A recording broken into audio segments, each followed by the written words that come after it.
ये कहानी तमन्ना की जुबानी एक ऐसी लड़की की है जिसके सपनों में रंगीन आसमान थे, जिसके दिल में प्यार की मिठास थी और जिसकी जिंदगी में एक ऐसा मोड़ आया कि सब कुछ बदल गया।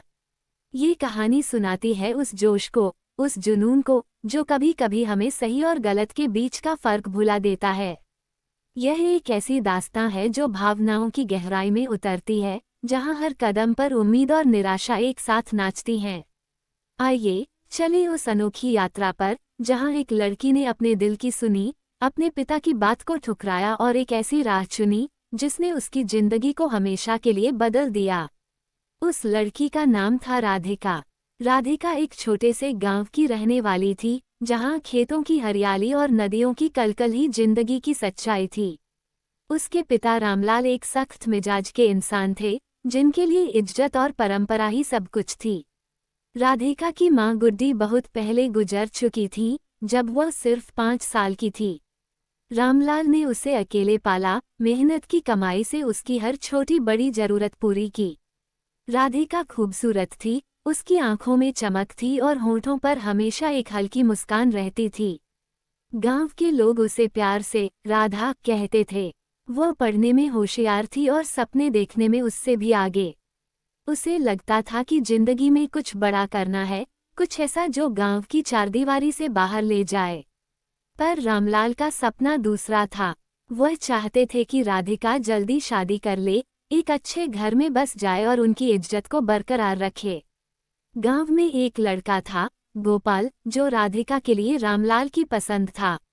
गोपाल एक साधारण सा किसान था, मेहनती और ईमानदार, पर राधिका के सपनों से कोसों दूर। राधिका को गोपाल से कोई शिकायत नहीं थी, पर उसका दिल उससे जुड़ नहीं पाता था। फिर एक दिन गांव में मेला लगा। राधिका अपने दोस्तों के साथ वहां गई। रंग बिरंगे झूले, मिठाइयों की खुशबू और गीतों की धुन ने माहौल को जिंदा कर रखा था। वहीं उसकी मुलाकात हुई अर्जुन से। अर्जुन शहर से आया था, लंबा, गोरा, आंखों में एक अलग सी चमक लिए। वह मेला देखने अपने दोस्तों के साथ आया था। राधिका की नज़र उससे टकराए और बस कुछ पल के लिए वक्त थम सा गया। अर्जुन ने उससे बात शुरू की, उसकी हंसी, उसकी बातें, सब कुछ राधिका को अपना सा लगा। वो उससे अलग था, उसके सपनों की तरह बड़ा, आज़ाद और बेबाक। उस दिन के बाद दोनों की मुलाकातें बढ़ने लगीं। अर्जुन कभी गांव के बाहर खेतों में, कभी नदी किनारे राधिका से मिलने आने लगा। दोनों के बीच प्यार पनपने लगा, एक ऐसा प्यार जो राधिका को हर बार आसमान छूने का एहसास देता था। अर्जुन उसे शहर की बातें बताता, अपनी जिंदगी के किस्से सुनाता और वादा करता कि एक दिन वो उसे यहाँ से ले जाएगा, एक नई दुनिया में, जहाँ कोई रोक टोक नहीं होगी। राधिका को उसकी हर बात पर यकीन था। उसे लगता था कि अर्जुन ही उसका सच है, उसका भविष्य है। पर यह सब रामलाल से छुपा नहीं रहा। गांव छोटा था, बातें हवा की तरह फैलती थीं।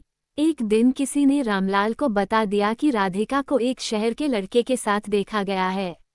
रामलाल का गुस्सा 7वें आसमान पर पहुंच गया। उसने राधिका को घर बुलाया और सख्त लहजे में कहा, राधिका, मैंने तुझे बड़े प्यार से पाला है। मेरी इज्जत तेरे हाथ में है। गोपाल से शादी कर ले, वह तेरे लिए सही है। उस शहर वाले लड़के से दूर रह, वह हमारे लिए नहीं है। राधिका की आंखों में आंसू थे, पर दिल में बगावत। उसने कहा, पिताजी, मैं गोपाल से शादी नहीं कर सकती। मेरा दिल अर्जुन के पास है। वो मुझे खुश रखेगा, मुझे दुनिया दिखाएगा। रामलाल ने गुस्से में थप्पड़ मार दिया और चेतावनी दी, अगर तूने मेरी बात ना मानी, तो इस घर से निकाल दूंगा। फिर मत कहना कि कुछ नहीं बचा। राधिका रो पड़ी, पर उसका फैसला पक्का था। वो अर्जुन से प्यार करती थी और उसके साथ ही जिंदगी बिताना चाहती थी। कुछ दिन बाद राधिका ने घर छोड़ दिया। उसने एक छोटा सा बैग लिया, कुछ कपड़े और थोड़े से पैसे जो उसने सालों से जोड़े थे।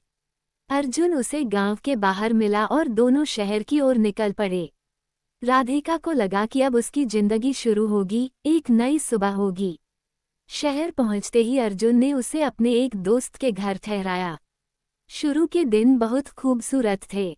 अर्जुन उसे घुमाने ले जाता, नई नई चीजें दिखाता। राधिका को लगता कि उसने सही फैसला लिया, पर धीरे धीरे चीजें बदलने लगीं। अर्जुन का व्यवहार ठंडा पड़ने लगा। वो कभी कभी गायब हो जाता, कोई बहाना बना देता। राधिका को शक होने लगा, पर वह अपने प्यार पर भरोसा रखना चाहती थी। एक दिन अर्जुन ने कहा कि उसे कुछ दिनों के लिए बाहर जाना है, काम के सिलसिले में। राधिका अकेली रह गई। उसने सोचा कि वो इंतजार करेगी, पर दिन हफ्तों में बदल गए और अर्जुन नहीं लौटा। राधिका के पास पैसे खत्म होने लगे। उसने अर्जुन को फोन करने की कोशिश की, पर उसका नंबर बंद था। वह दोस्त के घर से निकाल दी गई, क्योंकि किराया देने के पैसे नहीं थे। अब राधिका शहर की सड़कों पर थी, अकेली, बेसहारा। उसे समझ नहीं आ रहा था कि क्या करे। उसने मजदूरी शुरू की। एक छोटी सी दुकान पर बर्तन धोने का काम मिला। हर दिन वह थककर चूर हो जाती, पर मन में एक सवाल बार बार आता, क्या यही मेरे सपनों की जिंदगी थी? उसे अपने पिता की बात याद आने लगी। रामलाल की सख्ती, उनकी चेतावनी, सब कुछ अब सच लगने लगा। पर अब बहुत देर हो चुकी थी। गांव लौटने की हिम्मत नहीं थी। उसे लगा कि शायद उसने अपनी जिंदगी बर्बाद कर ली। फिर एक दिन उसे पता चला कि अर्जुन ने किसी और से शादी कर ली है। ये खबर सुनकर राधिका टूट गई। वह रात भर रोती रही, अपने फैसले को कोसती रही, पर जिंदगी रुकती नहीं। उसने फैसला किया कि अब वह अपने पैरों पर खड़ी होगी। उसने मेहनत जारी रखी, धीरे धीरे पैसे जोड़े और एक छोटा सा कमरा किराए पर लिया। पर दिल का दर्द कम नहीं हुआ। उसे हर दिन अपने पिता की याद आती, गांव की वो सादगी याद आती।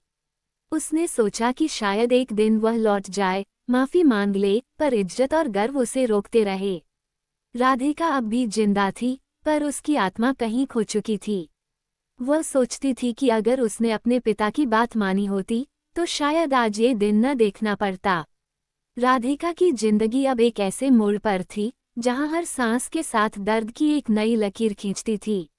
शहर की चकाचौंध, जो कभी उसे सपनों की नगरी लगती थी, अब एक ठंडा, बेरहम सच बन चुकी थी। वह छोटे से किराए के कमरे में अकेली बैठी, खिड़की से बाहर देखती, जहां लोग अपनी जिंदगी में मगन थे। पर उसके लिए हर दिन एक जंग था। बर्तन धोने का काम अब उसकी रोजी रोटी था, पर हर बार जब वह अपने हाथों को पानी में डुबोती, उसे अपने गांव की नदी याद आती। वह नदी, जहां वह बचपन में दोस्तों के साथ हंसती खेलती थी, जहां अर्जुन से उसकी पहली मुलाकात हुई थी। उसकी आंखें भर आती, पर वह आंसुओं को पी जाती, क्योंकि अब रोने की आदत भी कमजोर पड़ चुकी थी। रातें सबसे मुश्किल होती थीं। जब सन्नाटा चारों ओर पसर जाता, तो उसके मन में पुरानी बातें कौंधने लगतीं। पिता का चेहरा, उनकी सख्त आवाज, और वह थप्पड़ जो उसने गुस्से में मारा था, सब कुछ एक फिल्म की तरह चलता। उसे याद आता कि कैसे रामलाल रात को खेत से लौटते, थके हारे, फिर भी उसके लिए एक मुस्कान लाते। वह सोचती, क्या मैंने उनके दिल को इतना दुखाया कि अब कोई रास्ता नहीं बचा। उसका मन कहता कि गांव लौट जाए, पिता के पैरों में गिरकर माफी मांग ले, पर उसका आत्मसम्मान उसे जकड़ लेता। उसे लगता कि अब वहां उसकी कोई जगह नहीं, कि गांव वाले उसे ताने मारेंगे, और शायद पिता भी उसे स्वीकार न करें।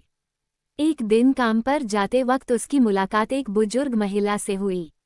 वो महिला फुटपाथ पर सब्जियां बेचती थी। उसने राधिका को उदास देखा और पास बुलाकर पूछा, बेटी, तेरे चेहरे पर उदासी क्यों है?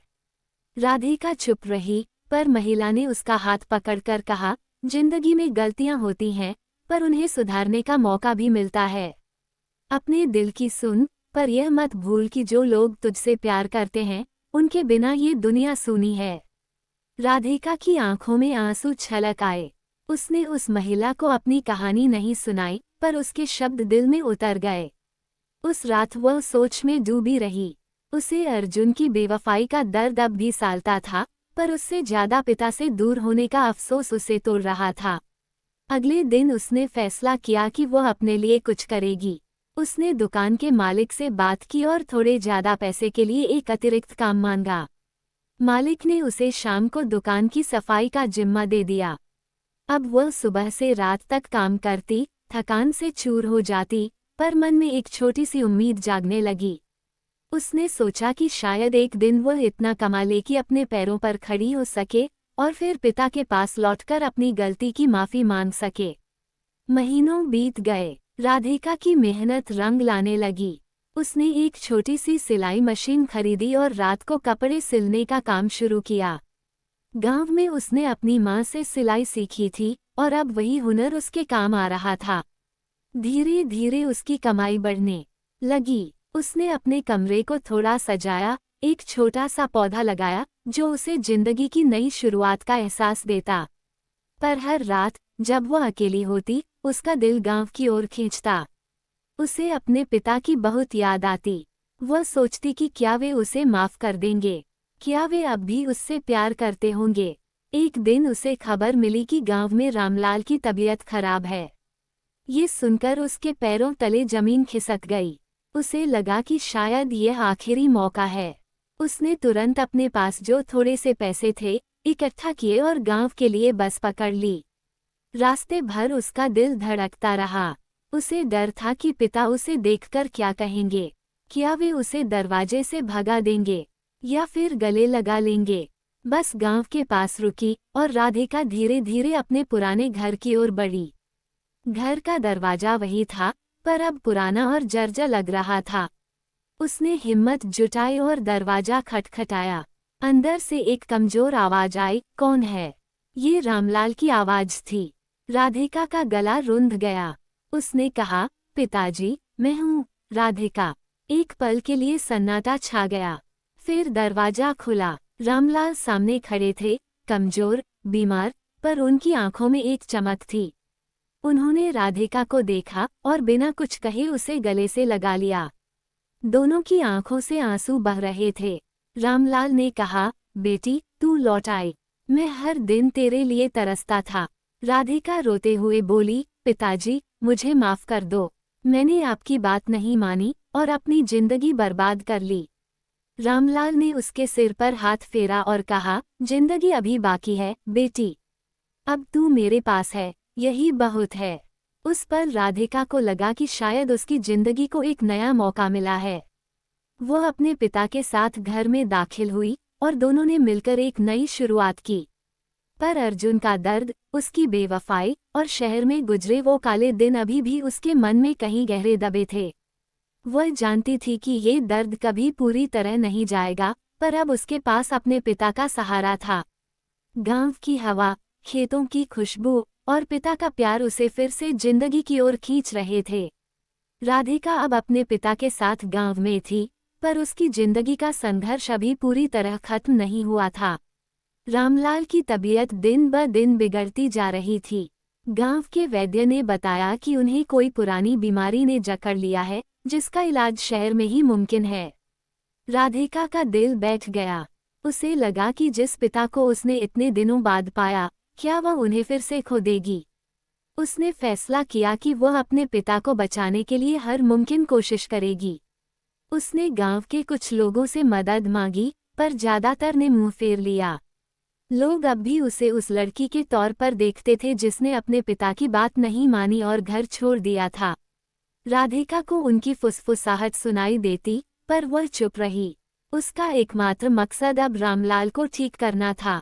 उसने अपनी सिलाई मशीन और कुछ जोड़े हुए पैसे लेकर शहर जाने का फैसला किया। वह अपने पिता को लेकर उसी शहर लौटी जहां उसका दिल टूटा था, जहां अर्जुन ने उसे अकेला छोड़ दिया था। शहर की सड़कों पर चलते हुए उसके मन में पुरानी यादें ताज़ा हो गईं। वो उस दुकान के पास से गुजरी जहां उसने बर्तन धोए थे, उस गली से जहां वह भूखी प्यासी रातें काटती थी। पर इस बार उसका इरादा अलग था। उसने एक छोटे से अस्पताल में रामलाल को भर्ती कराया। डॉक्टर ने बताया कि इलाज में काफ़ी खर्चा आएगा। राधिका ने दिन रात मेहनत शुरू कर दी। सुबह वह अस्पताल में पिता के पास रहती और रात को सिलाई का काम करती। उसकी उंगलियां थक जाती, आंखें जलने लगती, पर वह रुकती नहीं। उसे अपने पिता की हर सांस की कीमत समझ आ चुकी थी। एक रात जब वह सिलाई कर रही थी, उसे खिड़की से एक परिचित चेहरा दिखा। वह अर्जुन था। वह उसी गली से गुजर रहा था, किसी लड़की के साथ हंसता बातें करता। राधिका का दिल एक पल को धड़का, पर फिर उसने नजरें फेर लीं। उसे अब अर्जुन से कोई उम्मीद नहीं थी, न ही कोई शिकायत। वो समझ चुकी थी कि उसकी जिंदगी अब उसके अपने हाथों में है। कुछ हफ्तों बाद रामलाल की हालत में सुधार होने लगा। डॉक्टर ने कहा कि अगर दवाइयां समय पर मिलती रहीं तो वो पूरी तरह ठीक हो सकते हैं। राधिका की आंखों में चमक लौट आई। उसने अपने पिता को वादा किया कि अब वो कभी उन्हें अकेला नहीं छोड़ेगी। एक दिन जब वो अस्पताल से लौट रही थी, उसे एक पुरानी सहेली मिली जो गांव से शहर काम करने आई थी। उसका नाम सरिता था। सरिता ने राधिका को देखते ही गले लगा लिया और कहा, राधा, तूने बहुत कुछ झेला है, अब अपने लिए भी कुछ सोच। राधिका मुस्कुराए और बोली, सरिता, मेरे लिए अब मेरे पिताजी ही सब कुछ हैं। उनकी खुशी में ही मेरी जिंदगी है। सरिता ने उसे एक छोटी सी दुकान खोलने का सुझाव दिया, जहां वह अपनी सिलाई का काम बढ़ा सके। राधिका को यह विचार पसंद आया। उसने सोचा कि अगर वह थोड़े और पैसे जोड़ ले तो शायद यह मुमकिन हो सके। अगले कुछ महीने उसने और मेहनत की। उसकी सिलाई की कला को लोग पसंद करने लगे। शहर में उसकी एक छोटी सी पहचान बनने लगी। आखिरकार एक दिन उसने एक छोटी सी दुकान किराए पर ली। उसने उसका नाम रखा राधा सिलाई केंद्र। दुकान के उद्घाटन के दिन रामलाल भी वहां आए। वो व्हीलचेयर पर थे, पर उनकी आंखों में गर्व था। उन्होंने राधिका के सिर पर हाथ रखा और कहा, बेटी, तूने मुझे गलत साबित कर दिया। मैं सोचता था कि तू कमजोर है, पर तूने जिंदगी से लड़ना सीख लिया। राधिका की आंखें नम हो गईं। उसने कहा, पिताजी, ये सब आपके बिना मुमकिन नहीं था। आपने मुझे पाला और मैंने आपसे ही हिम्मत सीखी। उस दिन राधिका को लगा कि उसकी जिंदगी में एक नया सवेरा आया है। पर अभी भी उसके मन में एक कोना ऐसा था जहां अर्जुन की यादें दबी थीं। वह सोचती कि क्या कभी वह उस दर्द से पूरी तरह आज़ाद हो पाएगी। दुकान चलने लगी और राधिका की जिंदगी पटरी पर आने लगी। पर एक दिन उसे खबर मिली कि अर्जुन का एक्सीडेंट हो गया है। वह अस्पताल में था और उसकी हालत नाजुक थी। ये सुनकर राधिका का मन अजीब सी उलझन में पड़ गया। उसे गुस्सा था, दर्द था, पर कहीं न कहीं एक इंसानियत का एहसास भी था। उसने सोचा कि क्या उसे अर्जुन से मिलने जाना चाहिए। क्या वह उसे माफ कर पाएगी, या फिर उसे वही छोड़ देना चाहिए जहां उसने उसे छोड़ा था। राधिका रात भर सोचती रही। अगली सुबह वह उठी, तैयार हुई और अस्पताल की ओर चल पड़ी। उसे नहीं पता था कि वहां क्या होगा, पर वह अपने दिल की सुनना चाहती थी, वही दिल जो एक बार टूट चुका था पर अब भी जिंदा था। राधिका अस्पताल की ओर बढ़ रही थी। उसके कदम भारी थे, मन में उथल पुथल मची थी। वह सोच रही थी कि अर्जुन से मिलकर क्या कहेगी, क्या वह उसे माफ कर पाएगी या बस चुपचाप उसका हाल देखकर लौट आएगी। अस्पताल पहुंचते ही उसने रिसेप्शन पर अर्जुन का नाम पूछा। नर्स ने उसे एक वार्ड की ओर इशारा किया। राधिका धीरे धीरे उस कमरे की ओर बढ़ी जहां अर्जुन बिस्तर पर पड़ा था। उसका चेहरा पीला पड़ चुका था, सिर पर पट्टियां बंधी थीं और आंखें बंद थीं। उसे देखते ही राधिका के मन में एक तूफान सा उठा। वो वही अर्जुन था जिसने उसके सपनों को चकनाचूर किया, जिसने उसे अकेला छोड़ दिया। पर उस पल में उसे गुस्सा कम और दया ज्यादा महसूस हुई। वह चुपचाप उसके पास खड़ी रही। तभी अर्जुन की आंखें धीरे से खुलीं। उसने राधिका को देखा और एक पल के लिए उसकी सांसें थम सी गईं। उसने कमजोर आवाज में कहा, राधिका, तू यहाँ। राधिका का गला भर आया, पर उसने खुद को संभाला और बोली, मैं बस देखने आई थी कि तू ठीक है या नहीं। अर्जुन की आंखों में आंसू छलक आए। उसने कहा, मुझे माफ कर दे राधिका, मैंने तेरे साथ बहुत गलत किया। मैं डर गया था, जिम्मेदारी से भागा था। आज मैं इस हाल में हूँ, शायद यह मेरी सजा है। राधिका चुप रही। उसके मन में सालों का दर्द उमड़ रहा था, पर साथ ही एक अजीब सा सुकून भी था। उसने कहा, अर्जुन, जो हुआ उसे मैं भूल नहीं सकती, पर मैं तुझे नफरत भी नहीं कर सकती। तूने मुझे छोड़ा, पर उससे मैंने खुद को पाया। आज मैं यहाँ अपने पिताजी के लिए हूँ, अपनी जिंदगी के लिए हूँ। तेरे बिना भी मैं जी ली। अर्जुन ने उसकी बात सुनी और सिर झुका लिया। राधिका ने एक गहरी सांस ली और कहा, ठीक हो जा, अपनी जिंदगी को एक नया मौका दे। इतना कहकर वह मुड़ गई और बाहर चली आई। बाहर निकलते ही उसे लगा कि उसके कंधों से एक बोझ हट गया है। वह माफी का बोझ नहीं था, बल्कि वह दर्द था जो वह सालों से ढो रही थी। उसने फैसला किया कि अब वह अतीत को पीछे छोड़ देगी। राधिका अपनी दुकान और पिता के पास लौट आई। रामलाल की तबीयत अब पहले से बेहतर थी। उसने अपनी छोटी सी दुकान को मेहनत से बढ़ाया। गांव के लोग, जो कभी उससे मुंह फेरते थे, अब उसकी तारीफ करने लगे। उसकी सिलाई की कला शहर तक मशहूर होने लगी। एक दिन सरिता ने उसे बताया कि एक बड़ा ऑर्डर आया है जिसमें उसे सैकड़ों कपड़े सिलने हैं। राधिका ने वह चुनौती स्वीकार की। उसने दिन रात मेहनत की और उस ऑर्डर को पूरा किया। उसकी मेहनत का फल मिला, उसे अच्छा पैसा मिला और उसकी दुकान का नाम और दूर तक फैल गया। रामलाल अब पूरी तरह ठीक हो चुके थे। एक शाम जब राधिका और रामलाल घर के आंगन में बैठे थे, रामलाल ने कहा, बेटी, तूने मुझे गर्व से भर दिया। मैं गलत था कि तेरे सपनों को नहीं समझा। तूने अपनी जिंदगी को फिर से बनाया और मुझे भी बचा लिया। राधिका ने अपने पिता का हाथ थामा और बोली, पिताजी, आप मेरी ताकत थे। आपके बिना मैं ये सब नहीं कर पाती। मैंने गलती की, पर आपने मुझे फिर से अपनाया। अब बस यही चाहती हूँ कि हम साथ रहें, खुश रहें। उस रात आकाश में तारे चमक रहे थे और राधिका को लगा कि उसकी जिंदगी अब पूरी हो चुकी है। उसने अर्जुन को माफ कर दिया था, अपने दर्द को पीछे छोड़ दिया था और अपने पिता के साथ एक नई शुरुआत की थी। उसकी छोटी सी दुकान अब गांव की शान बन चुकी थी। लोग उसे राधा नहीं, बल्कि राधिका दीदी कहकर बुलाने लगे। उसने अपने सपनों को सच कर दिखाया, पर इस बार अपने पिता की मर्जी के साथ। जिंदगी ने उसे बहुत कुछ सिखाया, प्यार का मतलब, धोखे का दर्द और मेहनत की कीमत। राधिका अब अकेली नहीं थी। उसके पास उसका परिवार था, उसकी मेहनत थी और सबसे बड़ी बात, उसका आत्मसम्मान था। उसने अपनी जिंदगी को बर्बाद नहीं किया था, बल्कि उसे फिर से संवारा था। एक दिन जब वह अपनी दुकान बंद कर घर लौट रही थी, हवा में ठंडक थी और आसमान साफ था। उसने ऊपर देखा और मुस्कुराई। उसे लगा कि उसकी माँ, जो कहीं आसमान में होंगी, आज उस पर गर्व कर रही होंगी। राधिका ने अपने दिल से कहा, मैंने कर दिखाया माँ, मैं हारी नहीं। और उसकी आंखों में एक शांत चमक थी जो बताती थी कि उसकी कहानी अब सचमुच अपनी मंजिल पर पहुंच चुकी थी। आपको ये कहानी कैसी लगी कमेंट करके ज़रूर बताएं और चैनल को सब्सक्राइब करें, वीडियो को शेयर करें।